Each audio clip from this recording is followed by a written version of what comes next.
الحمدللہ رب العالمین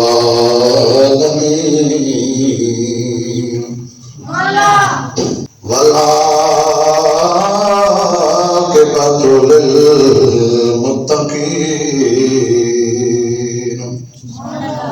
والصلاۃ والسلام علی سید الانبیاء والمرسلین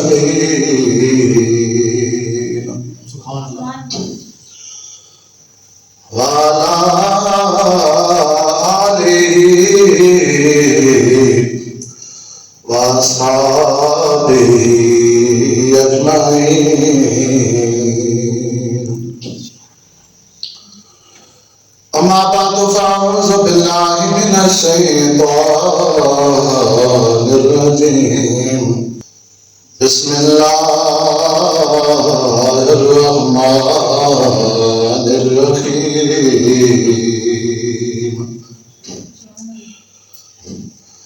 ثم دنا فتدلى فكان قاب قوسين أو أدنى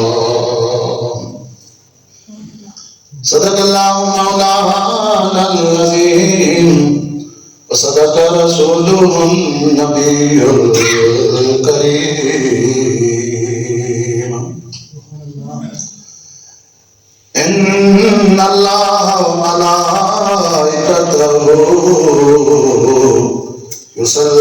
يصلون على النبي يا أيها الذين آمنوا صلوا عليه وسلموا تسليما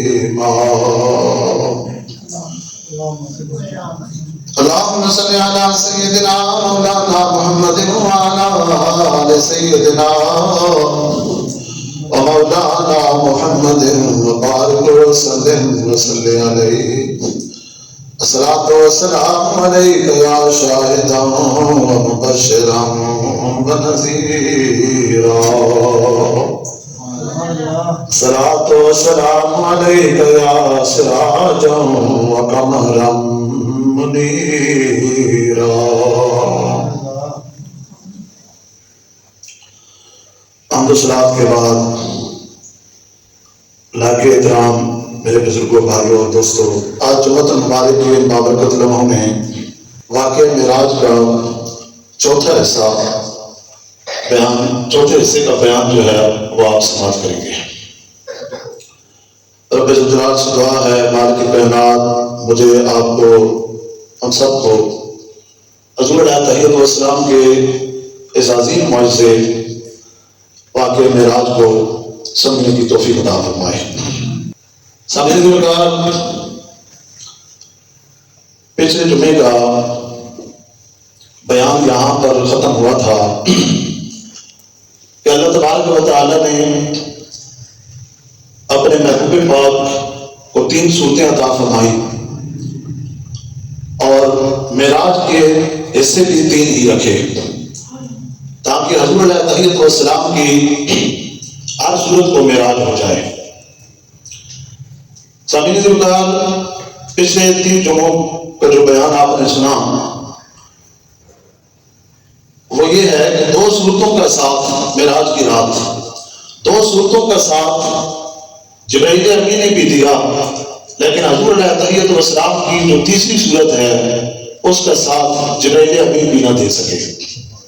سرکار دو عالم صلی اللہ علیہ وآلہ وسلم مسجد حرام سے لے کر مسجد اقصی تک اور مسجد اقصی سے لے کر 7 آسمانوں سے ہوتے ہوئے جنت کی سیر، دوزخ کا مشاہدہ کرتے ہوئے جب سدرۃ المنتہا تک پہنچے تو جبرائیل امین نے عرض کی، یا رسول اللہ صلی اللہ علیہ وآلہ وسلم، میری آخری منزل آ گئی ہے۔ آپ جانتے ہیں کہ سدرۃ المنتہا میری آخری منزل ہے، اس سے آگے ایک باغ برابر بھی میں پڑا تو میرے پر جل کر خاکستار ہو جائیں گے، میرے پر جل جائیں گے۔ یہاں پر رک کر میں چاہتا ہوں کہ میں جبرائیل امین کی معروضے کی وضاحت کروں۔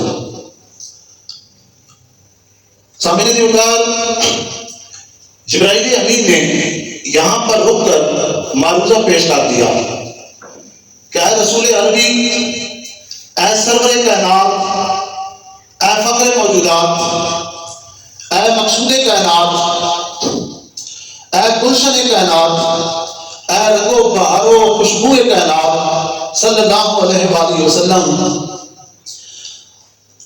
آپ عالم بشریت میں تھے، لباس بشری آپ کے اوپر تھا، میں آپ کے ساتھ ساتھ تھا، آپ نے عالم ملکوت میں قدم رکھا، فرشتوں کے جہان میں، فرشتوں کے عالم میں لباس ملکوتی آپ کے اوپر تھا، میں آپ کے ساتھ ساتھ تھا۔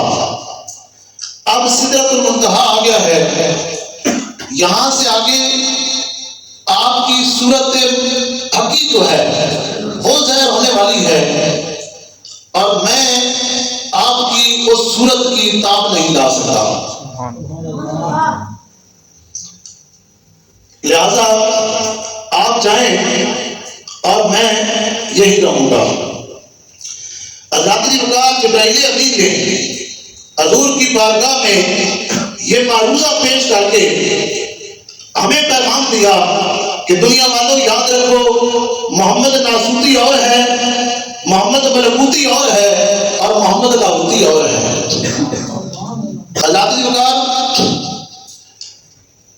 جبرائیل امین یہاں پر اگر کوئی شخص جو ہے یہ اگر سوال کرتا ہے کہ ہم نے تو اپنے علماء سے، کسی عالم سے یہ سن رکھا ہے کہ جبرائیل امین کے معروضے کا مقصد یہ تھا، ان کا مدعا تو یہ تھا کہ اے رسول عربی، یہاں سے آگے میں اگر ایک بات برابر بھی آگے بڑھا تو اللہ تعالیٰ کی تجلی کے فروغ سے میرے بال جل کر خاکستر ہو جائے گے۔ تو ہم کہتے ہیں کہ ہمیں کوئی اعتراض نہیں ہے، لیکن اس طرح سوال کرنے کا اختیار تو رکھتے ہیں نا کہ پر سدرۃ المنتہا سے آگے پر کس کے جا رہے ہیں، یہ بتائیں۔ جبرائیل امین کون؟ تعارف سنیے ذرا جبرائیل امین کا۔ جبرائیل امین کون؟ جبرائیل سید الملائکہ، جبرائیل عامل وحی الہی، جبرائیل ذو القوۃ المتین۔ جبرائیل کون؟ نوری مخلوق۔ جبرائیل کون؟ معصوم فرشتہ۔ جبرائیل کون؟ سید الملائکہ۔ پر جا رہے ہیں تو کس کے جا رہے ہیں؟ نوریوں کے سردار سید الملائکہ کے پر جا رہے ہیں۔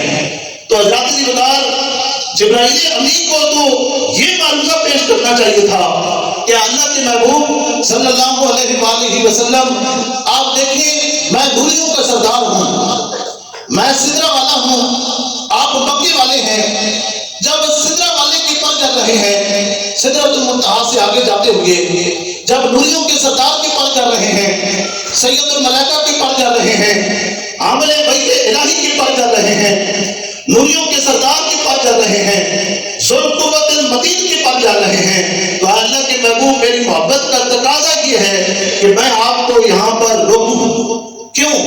اس لیے کہ آپ غور کریں، جب سدرہ والے کی اس سے آگے جاتے ہوئے خیر نہیں ہے تو مکے والے کی کیا خیر ہوگی؟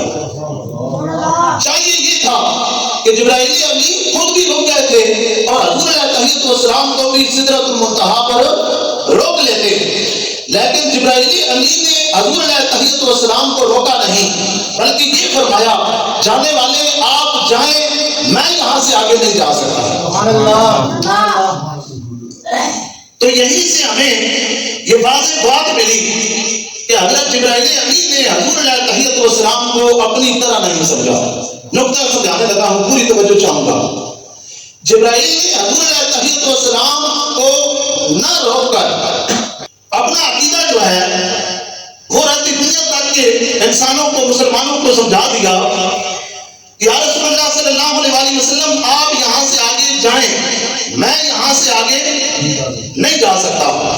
یہ بات طے کی حضرت جبرائیل امین نے یہ عقیدہ دیا ہے کہ دنیا تک کے ہر مسلمان کو، ہر حضور کے غلام کو، کہ جبرائیل علیہ السلام نے حضور علیہ تحیۃ والسلام کو نہ تو اپنی طرح سمجھا اور نہ ہی اپنے آپ کو حضور علیہ تحیۃ والسلام کی طرح سمجھا۔ جبرائیل اگر اپنے آپ کو حضور کی طرح سمجھتے تو جل جانے کا اندیشہ ظاہر نہ کرتے، ساتھ چلتے، اور اگر حضور علیہ تحیۃ والسلام کو اپنی طرح سمجھتے تو پھر حضور علیہ تحیۃ والسلام کو سدرۃ المنتہا سے آگے نہ جانے دیتے، وہیں پر روک لیتے کہ جب یا رسول اللہ سدرہ والے کی یہاں سے آگے جاتے ہوئے خیر نہیں ہے تو مکے والے کی کیا خیر ہوگی۔ لیکن میرے نبی کے غلاموں، رکے والطفا کے دیوانوں، سوچنے کا مقام ہے۔ زلف واللیل کی اسیروں، مازاد بھرے نینوں کی شدائیوں، اے عقل والو، اے دین و دیانت والو، اے انصاف والو، اے میرے نبی کی محبت کا دام بھرنے والو، اے میرے نبی کی غلامی کا توق اپنے گلے میں ڈالنے والو، اے بروز محشر تپتی ہوئی دھوپ میں میرے نبی کی شفاعت کے امیدواروں، سوچو، بار بار سوچو کہ سارے فرشتوں کا سردار، نوریوں کا سردار تو میرے نبی کو اپنی طرح نہ سمجھے، سید الملائکہ تو میرے نبی کو اپنی طرح نہ سمجھے، ذوالقوت المتین تو میرے نبی کو اپنی طرح نہ سمجھے، حامل بیع الہی تو میرے نبی کو اپنی طرح نہ سمجھے، نوری مخلوق اور معصوم فرشتہ تو میرے نبی کو اپنی طرح نہ سمجھے، سید الملائکہ تو میرے نبی کو اپنی طرح نہ سمجھے۔ آج اگر کوئی عقل و شعور میں کمی رکھنے والا شخص جو ہے اگر میرے نبی کو اپنے جیسا سمجھے، اپنی طرح کہے، اپنی مثل کہے، تو میں کہتا ہوں یہ عقل کی کمی نہیں تو اور کیا ہے، یہ دماغ کی خرابی نہیں تو عقل اور کیا ہے، یہ عقل کا فطور نہیں تو اور کیا ہے۔ نوریوں کا سردار حضور کو اپنی طرح نہیں سمجھ رہا، نہ اپنے آپ کو حضور کی طرح سمجھ رہا ہے، تو پھر ہمیں بھی جو ہے حضور علیہ تحیۃ والسلام کو اپنے جیسا یا اپنی طرح نہیں سمجھنا چاہیے۔ آپ اگر بشر بھی ہیں تو خیر البشر ہیں، سارے بشروں سے افضل بشر ہیں۔ اور یہاں پر اعلیٰ حضرت نے بڑا پیارا جو ہے وہ مختلف آپ کے اشعار ہیں۔ آپ کہتے ہیں کہ مٹ گئے مٹتے ہیں، مٹ گئے مٹتے ہیں، مٹ جائیں گی عادات تیرے، پر نہ مٹا ہے نہ مٹے گا کبھی چرچا تیرا۔ عقل ہوتی تو خدا سے نہ لڑائی دیتے۔ آج لوگ سوچتے ہیں کہ حضور کیسے گئے چند لمحوں میں، اور رات کی رات میں مسجد حرام سے اقصی تک اور ساتوں آسمانوں اور جنت و دوزخ، سدرۃ المنتہا اور پھر مقام دنا اور مقام فتح اللہ اور مقام کعبۃ حسین سے ہو کر بھی آ گئے۔ رات کے تھوڑے سے حصے میں عقل اس بات کو تسلیم نہیں کرتی۔ اور خدا کے بندو، اعتراض تو تب کرو جب حضور یہ دعویٰ کر رہے ہوں کہ میں نے یہ سیر کی ہے، میں آسمانوں پر گیا ہوں۔ یہ دعویٰ حضور کا نہیں ہے، یہ دعویٰ تو رب کائنات کا ہے کہ میں لے گیا ہوں، اور میں اب رب تعالیٰ فرماتا ہے میں سبحان ہوں، میں ہر طرح سے کمزوریوں سے پاک ہوں، ہر طرح کے عیبوں سے پاک ہوں، میں قادر ہوں، میں قدیر ہوں، میں جو چاہوں کر سکتا ہوں۔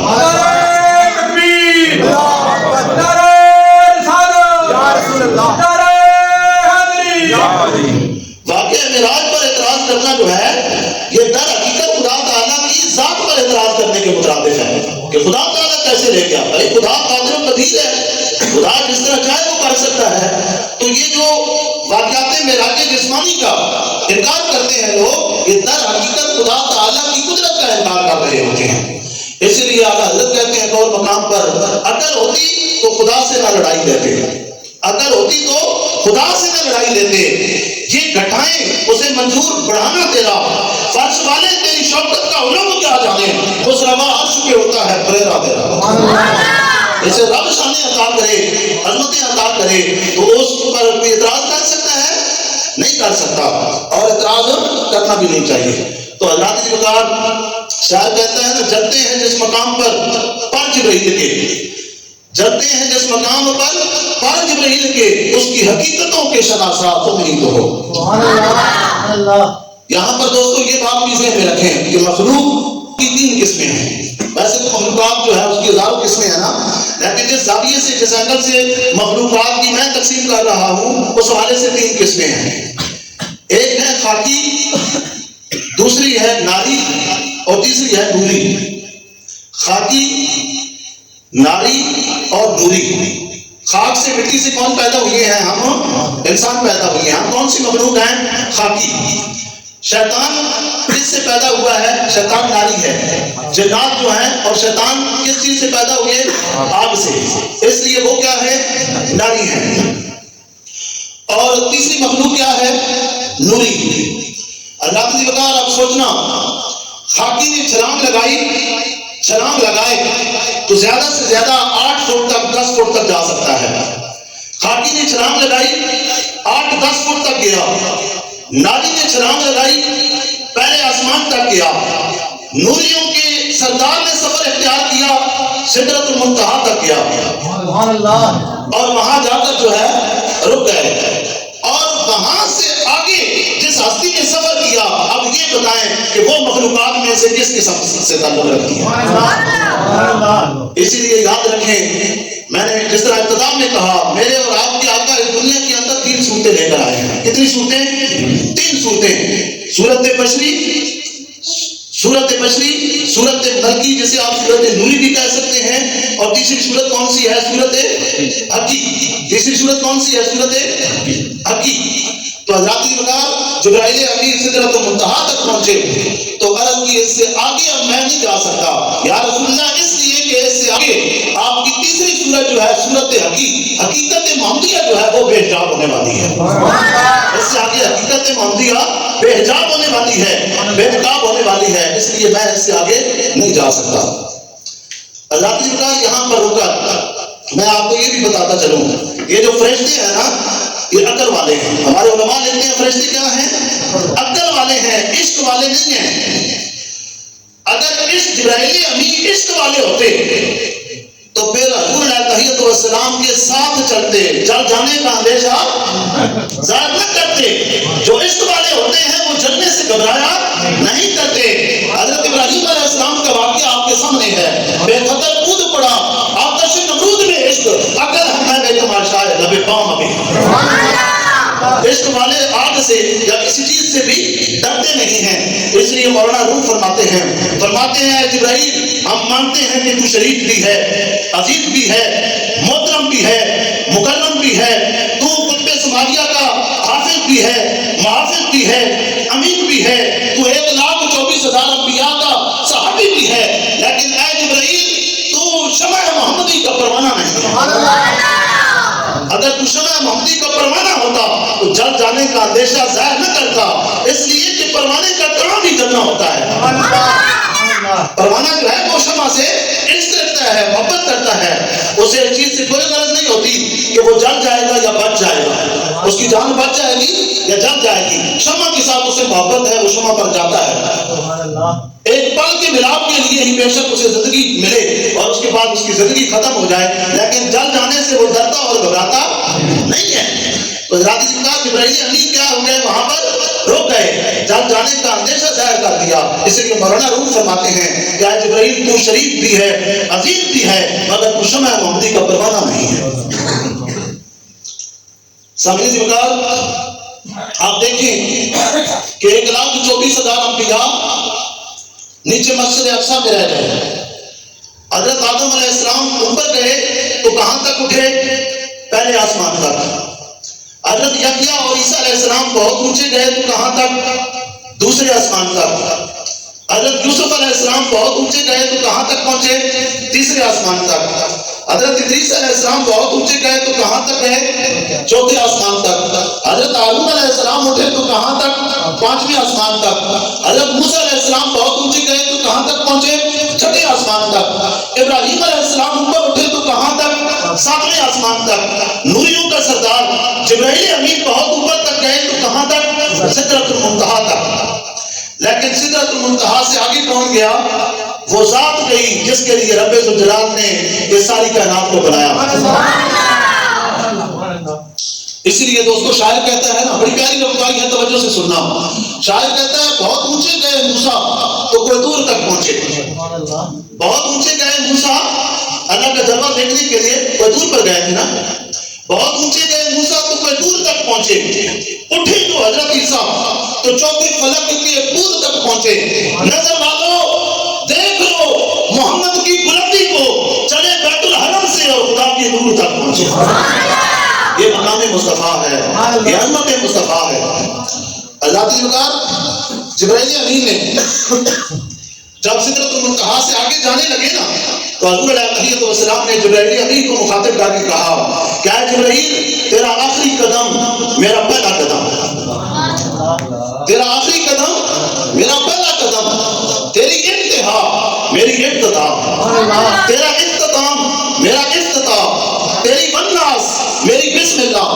تو رہ گیا میں چل پڑا. پھر یہاں پر ہی رک کر حضور علیہ السلام نے جبرائیل امین سے کہا اے جبرائیل ذرا سوچو، جب میرے جد امجد حضرت ابراہیم علیہ السلام کو نار نمرود میں ڈالا جا رہا تھا تو تو نے میرے جد امجد حضرت ابراہیم علیہ السلام سے کیا کہا تھا؟ سوچو کیا کہا تھا؟ یہی کہا تھا نا کہ اللہ کے خلیل، اللہ کے ہاں کوئی حاجت ہو تو مجھے بتائیں، میں وہاں جا سکتا ہوں جہاں کوئی نہیں جا سکتا. اے جبرائیل آج میں تجھے کہتا ہوں اپنے جد امجد کا ادھار جو ہے وہ بے بات کرتے ہوئے تجھے کہتا ہوں اے جبرائیل رب کے ہاں تیری کوئی حاجت ہو تو بتا، اس لیے کہ میں وہاں جا سکتا ہوں جہاں تو بھی نہیں جا سکتا. سبحان اللہ، اللہ اکبر. حضرت یہ کیا تھا؟ یہ کیا تھا؟ یہ بتایا جا رہا تھا، یہ بتایا جا رہا تھا کہ اے موریو یاد رکھو، کہیں یہ نہ سمجھ لینا کہ میرا محبوب فرش پر تھا تو فرشی اس کو بشر کہتے رہے، بشر سمجھتے رہے. میرا محبوب عالم ملکوت میں آیا، فرشتوں کے جہاں میں عالم میں آیا، سدرۃ المنتہا پہ پہنچا تو نوری اس کو نور سمجھتے رہے. آج میں خدا تمہیں بتا دینا چاہتا ہوں کہ میرے محبوب کی حقیقت نہ محض بشریت ہے نہ فقط نورانیت ہے. اگر میرے محبوب کی حقیقت صرف بشریت ہوتی تو مسجد اقصی میں رہ جاتا. میرے محبوب کی حقیقت فقط نورانیت ہوتی تو سدرۃ المنتہا پہ رک جاتا. دنیا والوں تم جانتے ہو میرا محبوب نہ بشریت کے مقام پر ہوگا نہ نورانیت کے مقام پر ہوگا. اس لیے تمہیں ماننا پڑے گا کہ میرے محبوب کی حقیقت نہ محض بشریت ہے نہ فقط نورانیت ہے، میرے محبوب کی حقیقت محمدیت ہے. نعرہ تکبیر، نعرہ رسالت، نعرہ حیدری، نعرہ تحقیق.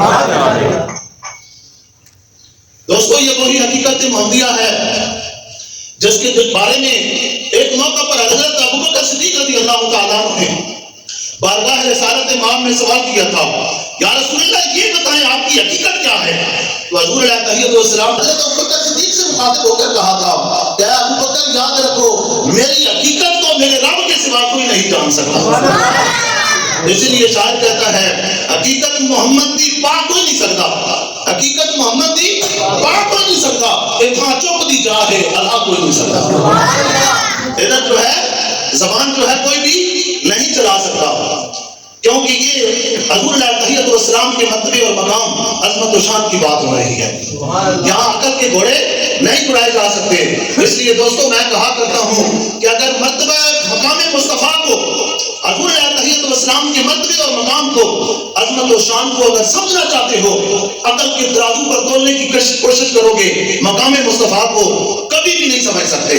لیکن اگر عشق مصطفیٰ کے ترازو پر مقام مصطفیٰ کو سمجھنے کی کوشش کرو گے تو چند لمحوں میں مقام مصطفیٰ آپ کی سمجھ میں آ جائے. اللہ پھر کیا ہوا؟ سرکار فرماتے ہیں اس سے آگے پھر براق پیچھے رہ گیا. جبرائیل امین براق پر سوار ہو کر حضور گئے نا، براق پیچھے رہ گیا. جبرائیل امین جو مسجد حرام سے چلے تھے سدرۃ المنتہا پر رک گئے. سرکار فرماتے ہیں اس سے آگے میں نے تنہا سفر کرنا شروع کیا. اس سے آگے جو ہے میں نے جو سفر کیا آگے منزل کا کسی منزل کا کوئی تصور بھی نہیں تھا، ساری منزلیں جو ہیں وہ پیچھے رہ گئی تھی. سرکار فرماتے ہیں اب یہاں سے آگے ایک سبز رنگ کا رف ظاہر ہوا، سبز رنگ کا رف ظاہر ہوا، تخت ظاہر ہوا. حضور فرماتے ہیں میں اس کے اوپر سوار ہوا. پھر فرماتے ہیں کہ میرے راستے میں 70,000 حجابات آئے. کتنے بندے آئے؟ 70,000 حجابات آئے. اور 70,000 حجابات میں سے ہر 2 حجابات کے درمیان 500 سال کی راہ تھی. 500 سال کی مسافت تھی اور 70,000 حجابات کو میں نے عبور کیا. اور 70,000 حجابات کو جب میں نے عبور کیا تو پھر میں نے کیا سنا کہ آگے سے آوازیں آ رہی ہیں. آگے سے آوازیں آ رہی تھی ادنو منی ادنو منی، میرے محبوب میرے قریب آ، میرے محبوب میرے قریب آ، اور قریب آ، اور قریب آ. حضرات مقام ذرا ان الفاظ پر آپ نے تھوڑی سی لذت لیں کہ کیا آوازیں آ رہی ہیں محبوب قریب آ، اور قریب آ، تھوڑا اور قریب آ. یہاں پر رک کر حضرات مقام میں تھوڑی سی وضاحت کروں گا. ادنو منی، دنا اور قریب کے اندر کیا فرق ہے؟ دنا کا معنی بھی قریب ہے اور قریب جو ہے یہ بھی عربی کا لفظ ہے. یہ بھی کیا ہے؟ عربی کا لفظ ہے. تو اللہ پاک نے قرآن میں حضرت آدم علیہ السلام کو مخاطب کر کے کہا نا کہ اس درخت کے قریب بھی نہ جانا. قریب بھی عربی کا لفظ ہے، دنا بھی عربی کا لفظ ہے. اب سوال یہ پیدا ہوتا ہے کہ دنا بھی اور قریب کے اندر فرق کیا ہے؟ بڑا لطیف سا فرق ہے، توجہ سے سنیے گا. قریب کسے کہتے ہیں اور دنا کسے کہتے ہیں؟ قریب اس کو کہتے ہیں جو پہلے دور ہو اور پھر نزدیک ہو جائے. بات سمجھ میں آ رہی ہے؟ جو پہلے دور ہو پھر نزدیک آ جائے اسے کیا کہتے ہیں؟ قریب کہتے ہیں. اور دنا کسے کہتے ہیں؟ جو پہلے سے ہی نزدیک ہو، جو پہلے سے ہی نزدیک ہو اور اسے کہا جائے کہ اور قریب آ جائے. تو پہلے سے نزدیک ہو اور کہا جائے اور قریب آ جائے. تو حضرات وقار معراج کی رات رب ذوالجلال نے اپنے محبوب پاک صلی اللہ علیہ وسلم کو مخاطب کر کے کہا کہ اے میرے محبوب پاک، آج کی رات تم میرے قریب، میں تیرے قریب، تم میرے نزدیک، میں تیرے نزدیک، تم مجھ سے جدا نہیں، میں تجھ سے جدا نہیں. فرق ہے تو بس اتنا کہ تو خدا نہیں اور میں مصطفیٰ نہیں. سبحان اللہ. اللہ اکبر. حضرات وقار پھر حضور علیہ تحیت والسلام سرکار فرماتے ہیں کہ میں مزید میں نے آگے کا سفر جو ہے وہ طے کرنا شروع کیا. یہاں پر ایک اور میں بڑا ہی پیارا ایمان افروز واقعہ اور ایک ہمارے بزرگ ہیں اور ان کی ایک تحقیق ہے. وہ کیا فرماتے ہیں؟ وہ بزرگ فرماتے ہیں کہ میں 30 سال تک، کتنے عرصے تک؟ 30 سالوں تک میں سمت دنا فتدلہ فکان قاب قوسین او ادنیٰ کی تحقیق جو ہے یہ کرتا رہا. 30 سالوں تک علماء کے پاس میں بیٹھا، صوفیاء کے پاس بیٹھا اور ان سے دنا فتدلہ کے اور فکان قاب قوسین او ادنیٰ کے معنی دریافت کرتا رہا. اور 30 سال کی ان علماء سے جو میں نے سوال و جواب کیے اور تحقیق کی، اس تحقیق کا خلاصہ یہ نکلا، میری 30 سال کی تحقیق کا خلاصہ یہ نکلا، میں اس نتیجے پہ پہنچا کہ سمت دنا فتدلہ کا معنی یہ ہے کہ حضور علیہ تحیت والسلام نے فرمایا کہ میں نے آگے دیکھا تو اپنے رب کو دیکھا، سامنے دیکھا تو اپنے رب کو دیکھا، پیچھے دیکھا تو اپنے رب کی جنگوں کو دیکھا، دائیں طرف دیکھا تو اپنے رب کی جنگوں کو دیکھا، بائیں طرف دیکھا تو رب کی جنگوں کو دیکھا. ہر طرف تجلیات الہی کا ہجوم تھا اور درمیان میں ساری کائنات کا مخدوم تھا. حضور علیہ تحیت والسلام فرماتے ہیں ہر طرف میں ہم نے اپنے ارد گرد انوار الہیہ کو دیکھا اور ہر طرف جہاں تک میری نظر جاتی تھی وہاں تک میں نے تجلیات الہیہ کو دیکھا. اللہ کی بار خدا تعالیٰ کی بارگاہ تک سرکار عالم صلی اللہ علیہ وسلم پہنچتے ہیں اور قرآن جو ہے اس ملاقات کی منظر کشی جو ہے الفاظ میں کرتا ہے فکان قاب قوسین او ادنیٰ، کہ اللہ اور اس کے محبوب کی ملاقات اس طرح ہوئی کہ 2 کمانوں یا اس سے بھی کم کا فاصلہ تھا. سبحان اللہ. اس طرح اللہ کے محبوب جو ہے معراج کی رات اپنے رب سے ملے. اور جب حضور علیہ تحیت والسلام کی اپنے رب سے ملاقات ہوئی تو رب نے کہا کہ میرے محبوب پاک صلی اللہ علیہ وسلم عالم ناسوتی سے، عالم بشریت سے آ رہے ہو، یہ تو بتاؤ کہ میرے لیے کیا تحفہ لے کر آئے ہو. محبوب جب اپنے محبوبوں کو ملنے کے لیے جاتے ہیں تو کوئی نہ کوئی تحفہ لے کر جاتے ہیں، میرے لیے کیا تحفہ لے کر آئے ہو؟ تو اللہ کے محبوب نے بڑا پیارا جواب دیا، فرمایا مالک کی کائنات میں وہ تحفہ لے کر آیا ہوں جو تیرے خزانے میں نہیں. تو پریشان ہونے کی ضرورت نہیں، میں وضاحت کرنے لگا ہوں۔ مطلب کیا ہے؟ سرکار دو عالم صلی اللہ علیہ وسلم نے ارشاد فرمایا مالک میں تیری بارگاہ میں عاجزی لے کر آیا ہوں، میں تیری بارگاہ میں اپنی کبیر نیاز لے کر آیا ہوں، میں تیری بارگاہ میں سجدہ لے کر آیا ہوں۔ التحیات للہ والصلوات والطیبات، اللہ میری بدنی اور میری جو ہے فعلی باتیں تیرے لیے ہیں۔ حضور علیہ التحیت والسلام نے جب یہ تحفہ پیش کیا تو ادھر سے رب ذوالجلال نے کس طرح کے تحفوں سے اپنے محبوب کو نوازا۔ ادھر سے جواب آیا محبوب اگر آپ اپنی قولی فعلی اور بدنی باتیں تحفے کے طور پر جو ہے پیش کر رہے ہیں تو پھر اللہ کی طرف سے جواب آیا السلام علیکم ایھا النبی ورحمۃ اللہ وبرکاتہ۔ محبوب سلام ہو تم پر اللہ کی رحمتیں اور اس کی برکتیں۔ محبوب ساری سلامتیاں تیرے لیے، ساری رحمتیں تیرے لیے اور ساری برکتیں تیرے لیے۔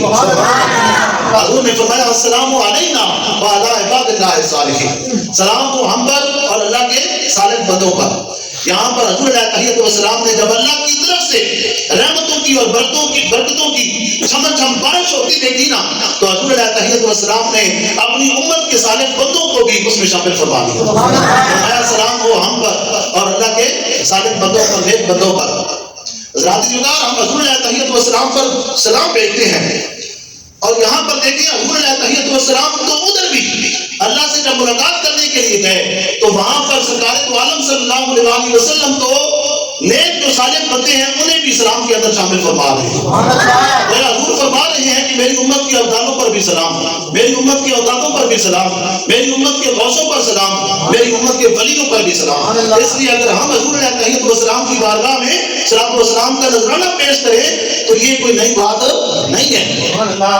تو سامعین وقار اللہ تبارک و تعالیٰ نے اپنے محبوب پاک صلی اللہ علیہ وسلم توجہ رکھیے گا، رب ذوالجلال نے اپنے محبوب پاک صلی اللہ علیہ وسلم کو مخاطب کر کے فرمایا اے محبوب آج کی تیسری ذات نہیں ہے، ایک تیری ذات ہے ایک میری ذات ہے، ہم دونوں کے سوا کوئی تیسرا نہیں ہے، آپس میں تقسیم کر لیتے ہیں۔ نماز میں التحیات للہ والصلوات والطیبات میرے لیے، السلام علیکم ایھا النبی تیرے لیے، نماز میں سجدہ میرے لیے، درود تیرے لیے، نماز میں سبحان ربی اللہ میرے لیے اور اللہم صلی علی تیرے لیے، نعرہ تکبیر میرے لیے اور نعرہ رسالت تیرے لیے۔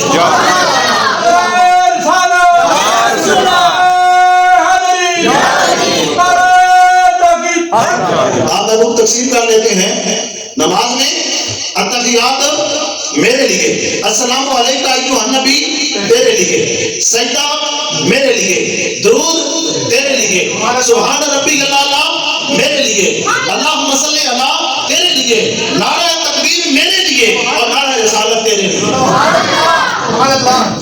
حضرات وقار اس کے بعد سرکار دو عالم صلی اللہ علیہ وسلم فرماتے ہیں کہ رب ذوالجلال نے مجھ سے سوال کیا اے میرے محبوب یہ بتائیں کہ فرشتے کس بات پر جھگڑا کر رہے ہیں، کس معاملے میں جھگڑ رہے ہیں، کیا آپ جانتے ہیں؟ حضور علیہ التحیت والسلام نے عاجزی کا مظاہرہ کرتے ہوئے اس سوال کے جواب کو اللہ کی طرف بھیج دیا اور عرض کی اے میرے مالک تو مجھ سے زیادہ جانتا ہے، فرشتے کس بات میں کس معاملے میں جھگڑ رہے ہیں تو مجھ سے زیادہ جانتا ہے۔ تو اللہ تبارک و تعالیٰ نے حضور فرماتے ہیں کہ میرے دونوں شانوں کے درمیان اپنا دست قدرت رکھا، میرے دونوں شانوں کے درمیان اپنا دست قدرت رکھا اور میں نے اللہ تعالیٰ کے دست قدرت کی ٹھنڈک کو اپنے سینے میں محسوس کیا، اور جب اللہ تعالیٰ کے دست قدرت کی ٹھنڈک کو میں نے اپنے سینے میں محسوس کیا تو مجھے اللہ تبارک و تعالیٰ نے ایسا لگا کہ تمام علوم اولین و آخرین جو ہے وہ سکھا دیے، پہلوں والوں اور آخر والوں کا، اور تمام قسم کی کلی اور جزوی علوم جو ہے اللہ پاک نے مجھے عطا کر دیا۔ حضرات وقار ہم جو حضور علیہ التحیت والسلام کے عطائی علم غیب کے قائل ہیں، ہمارے سنت کا یاد رکھیں یہ عقیدہ ہرگز نہیں ہے کہ حضور علیہ التحیت والسلام ذاتی طور پر علم غیب جانتے ہیں، نہیں، ہمارا عقیدہ یہ ہے کہ اللہ کی عطا سے اللہ کے محبوب جو ہے علم غیب جانتے ہیں، اور یہ علم غیب معراج کی رات رب ذوالجلال نے اپنے محبوب پاک کو عطا کیا اس صورت میں کہ حضور فرماتے ہیں اللہ نے اپنا دست قدرت میرے دونوں شانوں کے درمیان رکھا اور میں نے اللہ کی دست قدرت کی ٹھنڈک کو اپنے سینے میں محسوس کیا تو مجھے تمام قسم کے علوم جو ہیں، تمام علوم کلی اور جزئی جو ہے رب ذوالجلال نے عطا کر دیے۔ تو ہم کہتے ہیں کہ حضور علیہ تحیت والسلام کو رب ذوالجلال نے علم غیب عطا کیا، یہ ہم ثابت کر رہے ہیں کہ معراج کی رات عطا کیا۔ اب دنیا کا کوئی بندہ ثابت کر کے دکھائے کہ اللہ پاک نے اپنے محبوب پاک کو علم غیب عطا کر کے پھر واپس لے لیا، عطا کیا اور پھر واپس لے لیا۔ عطا کیا تو رب ذوالجلال نے علم غیب جو عطا کیا پھر اپنے محبوب سے واپس نہیں لیا۔ یہی وجہ ہے کہ سرکار دو عالم صلی اللہ علیہ وسلم نے پھر واپس آ کر جب علم غیب عطا ہوا تو سرکار نے دنیا والوں کو بتایا کہ دنیا والوں قیامت کی نشانیاں حضور علیہ تحیت والسلام نے بتائی، یہ قیامت کی نشانیاں ہیں، جب برپا ہو جائیں گی تو اس کے بعد قیامت برپا ہو جائے گی۔ حضور نے دنیا والوں کو بتایا کہ حضرت عیسیٰ علیہ السلام آئیں گے، قرب قیامت آئیں گے، 45 سال تک حکومت کریں گے۔ کتنے عرصے تک؟ 45 سال تک حکومت کریں گے اور نکاح کریں گے، ان کی اولاد بھی ہوگی اور جب اس دنیا سے پردہ فرمائیں گے تو ان کی قبر میری قبر کے ساتھ ہوگی۔ اور غیب کی خبریں دیتے ہوئے سرکار دو عالم نے فرمایا، حضور نے فرمایا جب قیامت کے دن لوگ اٹھائے جائیں گے اپنی قبروں سے تو سب سے پہلے میں، عیسیٰ ابن مریم اور حضرت ابو بکر اور حضرت عمر اپنی قبروں سے اٹھائے جائیں گے۔ پھر اسی نبی غیب دان نے جو اللہ پاک نے معراج کی رات اپنے محبوب کو علم غیب عطا کیا تھا، اسی علم غیب کی خبریں دیتے ہوئے نبی غیب دان نے دنیا والوں کو بتایا کہ اس کے بعد امام مہدی پیدا ہوں، امام مہدی آئیں گے جو میری اہل بیت سے ہوں گے، میری بیٹی فاطمہ کی اولاد سے ہوں گے، 70 سال تک جو ہے وہ حکومت کریں گے۔ کتنے عرصے تک؟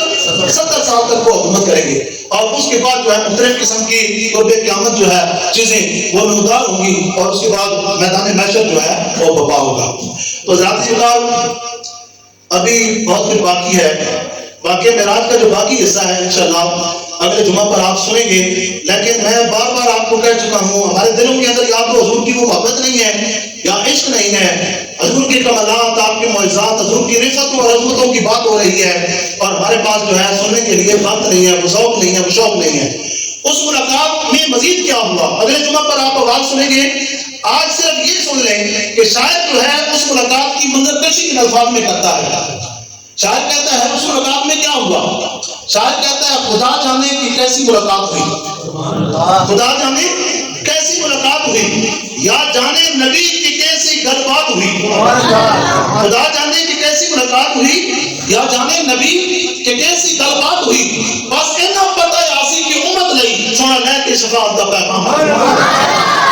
ہماری بخشش کا وعدہ اللہ کے محبوب جو ہیں معراج کی رات اپنے رب سے لے کر آئے ہیں۔ رب سے دعا ہے مالک معراج مجھے آپ کو ہم سب کو اپنے محبوب آقا کی عظمت و شان کو، مرتبے اور مقام کو صحیح معنوں میں سمجھنے کی توفیق عطا فرمائے۔ اگلا جمعہ جو ہے واقعہ معراج کے حوالے سے آخری جمعہ ہوگا، سرکار کی کس طرح واپسی ہوئی، نمازوں کی کمی کس طرح ہوئی ہے، مزید سرکار کو رب ذوالجلال نے کن کن تحفوں سے جو ہے نوازا ہے، کن کن اپنے فضل و کرم سے، اس کی صورتیں کیا تھی، یہ سارا احوال جو ہے اگلے جمعہ پر آپ سنیں گے۔ رب ذوالجلال ہم سب کو جو کچھ سنا ہے اسے یاد رکھنے اور اس کی تناظر میں اپنے محبوب آقا کی عظمت و شان کو صحیح معنوں میں سمجھنے کی توفیق عطا فرمائے۔ ہمارے